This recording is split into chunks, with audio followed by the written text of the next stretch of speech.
Hey gang, what's going on? Hope everybody's having a good day out there today, and welcome back here to another edition of Intuitive Angling. Always appreciate you guys making some time to watch the video. Got a really good video for you guys today.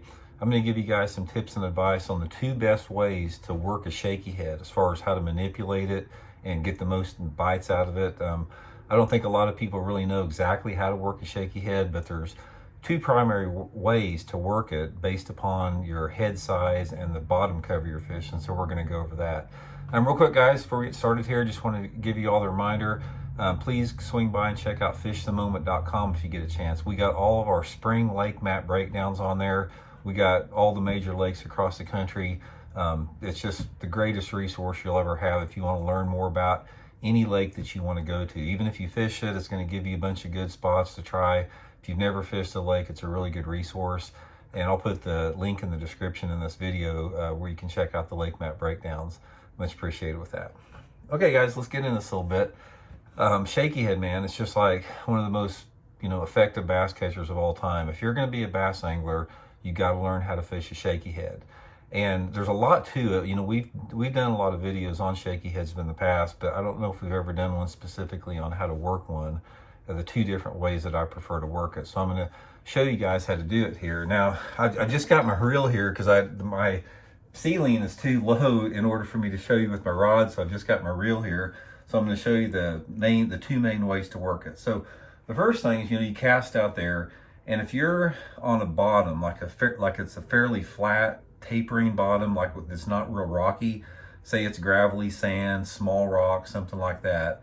The best way to work it is when you throw it out there, just make your cast out there, and once it hits the bottom, just pull up like that and then let it fall back down.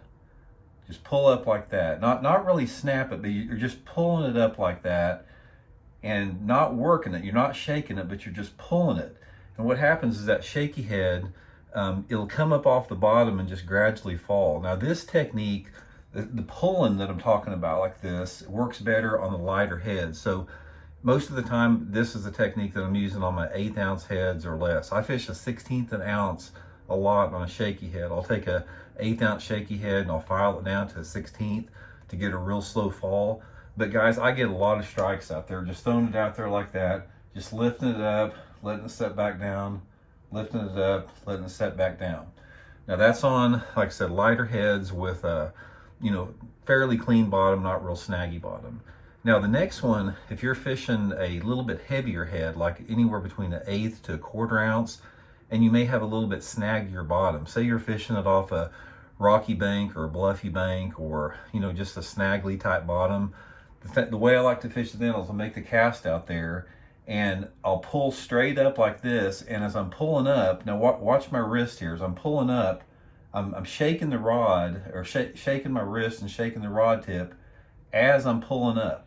So the reason I'm doing this is the reason I'm shaking it while I'm pulling it up is if that's a snaggy bottom out there, as I shake it like that, as I pull it up there, that allows that bait not to get caught up in the rocks. Now, if you were just pulling it like that, or if you were just shaking it like that and not reeling it, it gets down in those crevices and the cracks and the rocks, especially like if you're fishing riprap or something, you'll get hung up a ton. So cast it out there, work it straight up, shake it as you're pulling up. You're not reeling, you're just pulling up with it like that as you're reeling, and then take the slack up, do it again, shake it up like that, and you're wanting to move that worm probably about this much or so when you're doing that. That is the two primary ways. The other way sometimes I'll do it is I'll cast it out there and I'll put my rod tip to the side here, and I'll twitch it off to the side, like my rod's way out to the side here, and I'm just twitching it and pulling it like that, almost like you would a football head jig. This is the technique that I use a lot if I'm fishing long flat points, points that gradually taper out there where I'm having to cover a lot of water. And normally when I'm casting it out there and I'm dragging it across the bottom like that, I'm using a heavier head. I'm not concerned about the bait coming up off the bottom. I want to keep it on the bottom. I use this a lot in deeper water, or if it's real windy, just sort of twitch it along like that. But anyway, guys, those are the three primary ways.